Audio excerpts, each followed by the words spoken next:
The first exercise is an external rotation. We're just going to start warming up our shoulders. We're keeping our arms very close to the side of our body and extending out and back in. Extending out and pulling back your scapula. So we're having our biceps as close to our side as possible. Alright, your turn. Start off by having our elbows in nice and close to our body and activating your scapula and core and just pulling out and in. That's it. And when you get to the out, just hold it there. Hold and bring it back in. Good breathing, activating the core. Well done.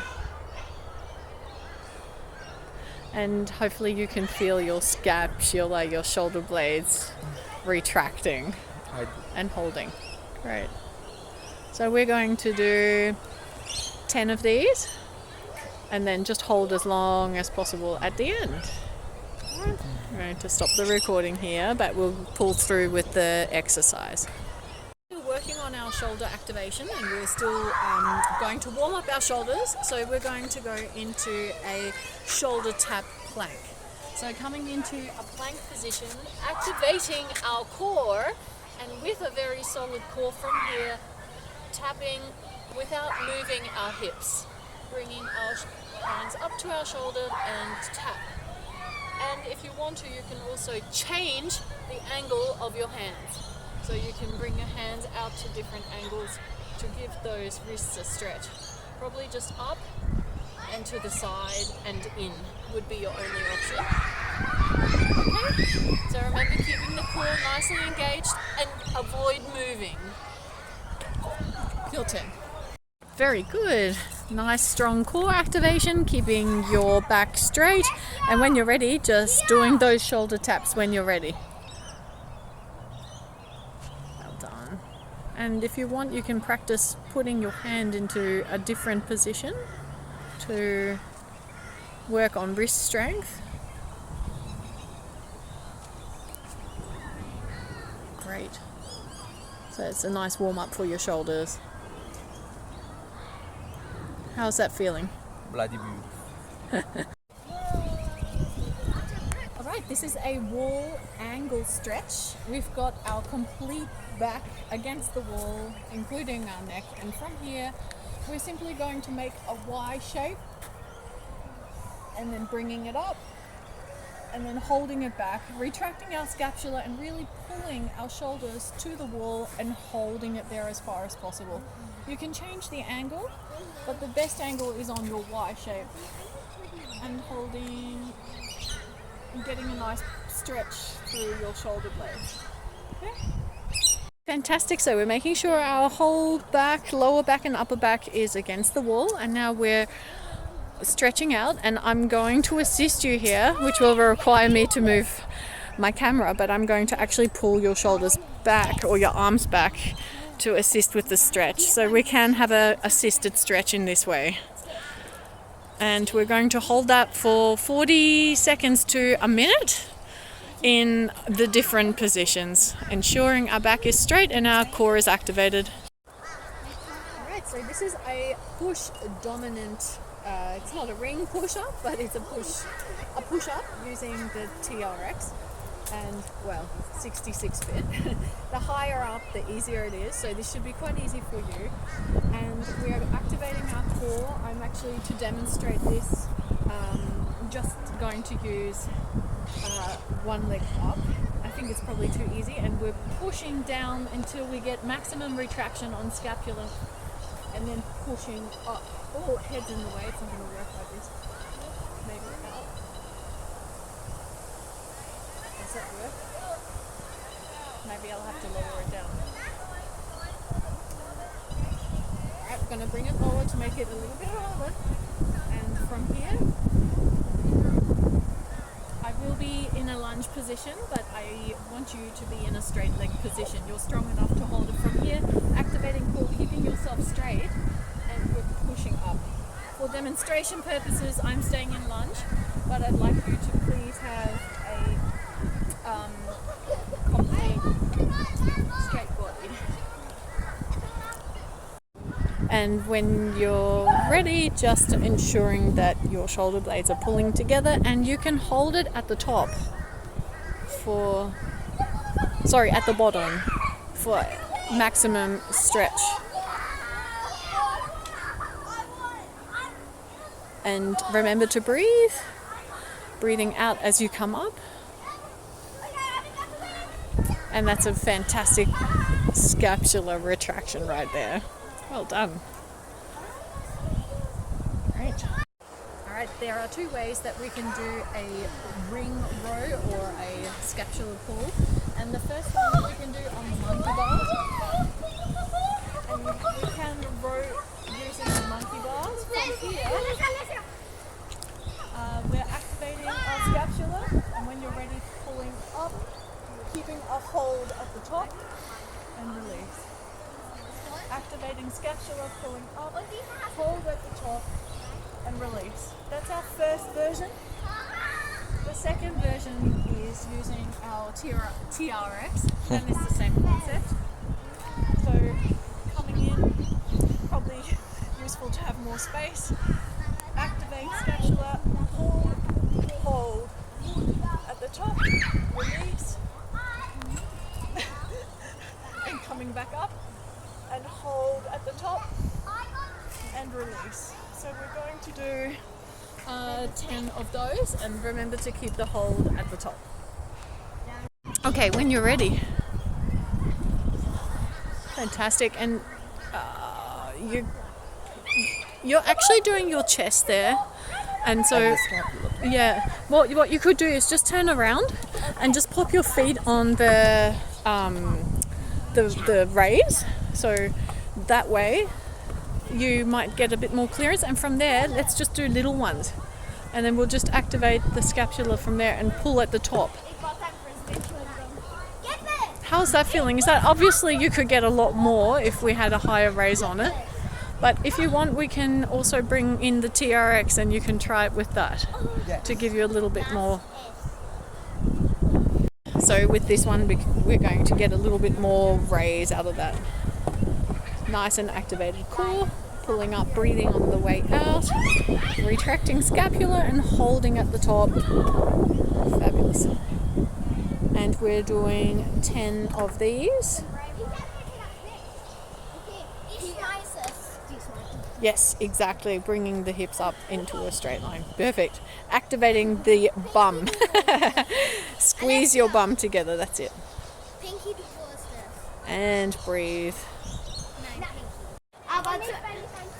Alright, this one is the assisted squat, and it is a nice strengthening exercise for our legs and also getting us stronger. Sorry, assisted lunge. So assisted lunge, we're pulling and holding, and from here we can go into quick jumps, coming into a soft landing at the bottom. So you can either step it through, or we can start to jump. And obviously we're using our upper body here to assist. Breathing out and using your arms to assist you in this, and speeding up as needed. And we'll do 10 on each side. Alright, let's give it a go. So coming into a lunge, and you can step it through, you don't have to jump. And the leg that is taking the weight will flex at the hips to give you the maximum range as you lunge down.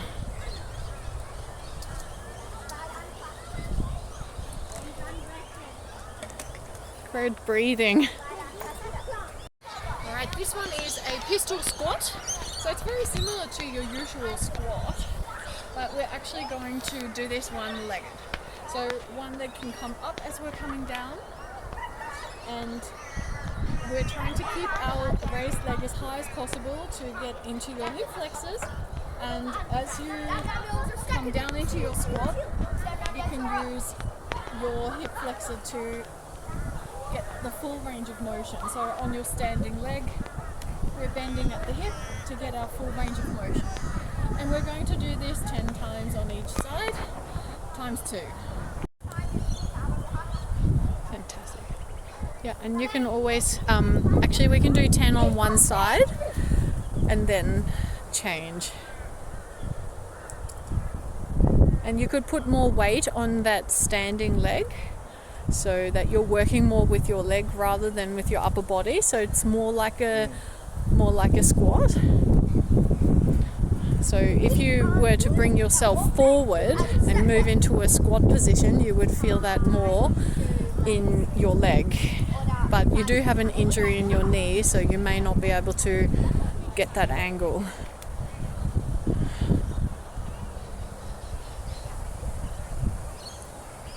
And this is probably the least amount of weight that we could do squats in for your knee injury, isn't it? It's a really good alternative than doing normal squats. Remembering to breathe when you get down.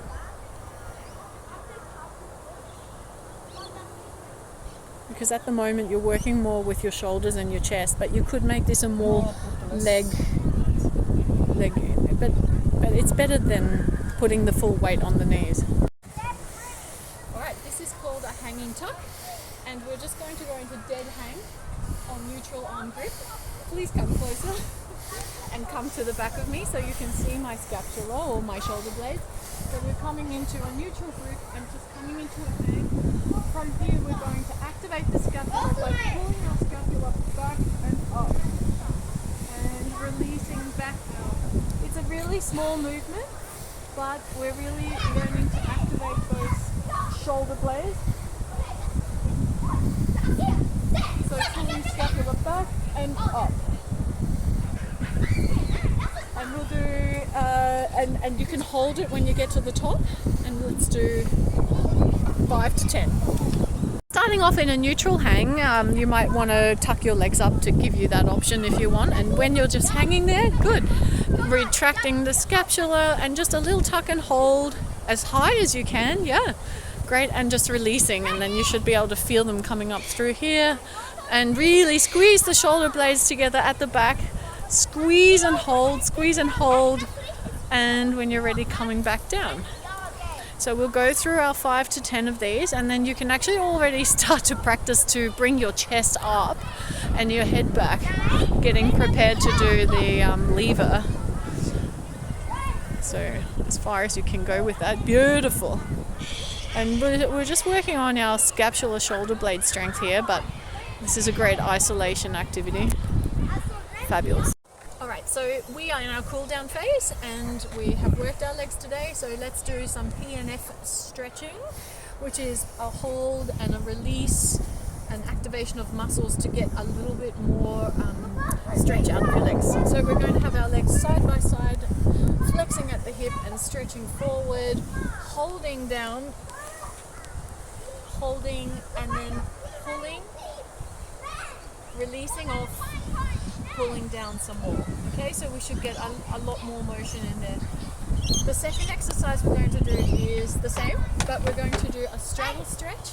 So straight back, flexing forward at the hip, and I'm going to assist you in this one. It'll be a partner assisted stretch.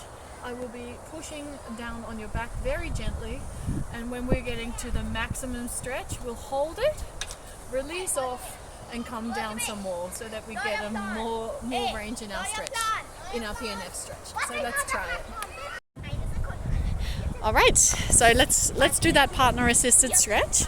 So I'm going to assist by pushing on your upper back, and then I'd like you to breathe out as we're pushing down.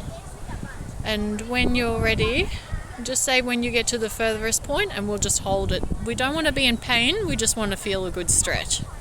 So when you're there, good. So we're just holding it there now, breathing in and out. Now we're going to release it off and then we'll come down one more time. So I'm going to release. As I do, just breathe in. And now we're going to come back down a little bit further, and you've got a little bit more range there. And we'll hold this for 40 to 60 seconds and repeat by 3. Okay. The straddle stretch, we're just going to get a different stretch range in our legs now. And again, we're doing it assisted, so as I push down, I want you to breathe out. You can also choose to point your toes or flex your toes to notice a difference in the stretch. If you flex, you should notice that it increases that stretch a bit for you. And then breathing out as you do, we'll push down and we're holding and breathing. And when you're ready, we'll just release off. And this is where the PNF comes in, because we're releasing off, activating again to push down to increase range. Beautiful. And we're just breathing. Nice straight back. Well done. And you're keeping those feet flexed. Great. You can even point them now and notice if that does anything.